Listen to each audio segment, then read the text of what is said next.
کارمەندانی پاکەوان و ژینگە پارێزان و کەسوکاری شەیدانی سەربەرز و ژمارەیەک هاوڵاتی هەژار و ئەوانەی کە موچە و هیچ سەرچاوەیەکی بژێوی ژیانیان نییە لەم پرۆژەیەدا جێکراوەتەوە و پێشکەشیان کراوە کارتی تەندروستی کە نزیکەی 1000 کەس لەم پرۆژەیەدا سوودمەند بووە. یەکێکە لە پرۆژە گەورە و گرنگەکان کە لە قەزای سەی سادق پێشکەش بە ژینگە پارێزان و تەواوی خێزانە بەڕێزەکانیان کە نزیکەی 1000 کەس لەخۆ دەگرێت. ئەم پرۆژەیەکی گەورەیە، پرۆژەیەکی بەسوودە، پرۆژەیەکە ئەتوانین بڵێن لەسەر ئاستی عێراق یەکەمین پرۆژەیە کە نزیکەی 1000 کەس بیمەی تەندروستی بۆ بکرێت. 2 ساڵ لە ڕێگەی ژمارەیەک دکتۆرۆ کە ژمارەیان 35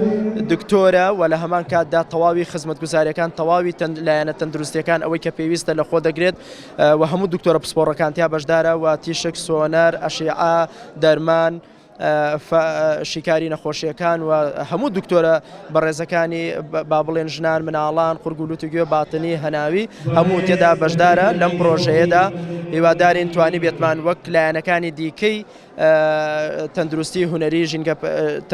هونەری ژینگە پەروەردە کۆمەڵایەتی هەموو لایەنەکانی دیکە ڕێکخراوی کوردی توانی بێتمان خزمەتێکی گەورەمان کرد بێ. ئێمە وەکو ڕێکخراوی کوردی بەردەوام دەبین ئەم پرۆژەیەکی گەورەیە، پرۆژەیەکی خێرخوازیە، پرۆژەیەکە بەبێ بیر و بۆچوونی سیاسی پێشکەش بە سەرجەمچین و توێژەکان کراوە کە 3 چینی تایە: ژینگە پارێزان و پاکەوانەکان و خێزانەکانیان و ئەو خێزانانەی کە هەژار و کەم دەرامەت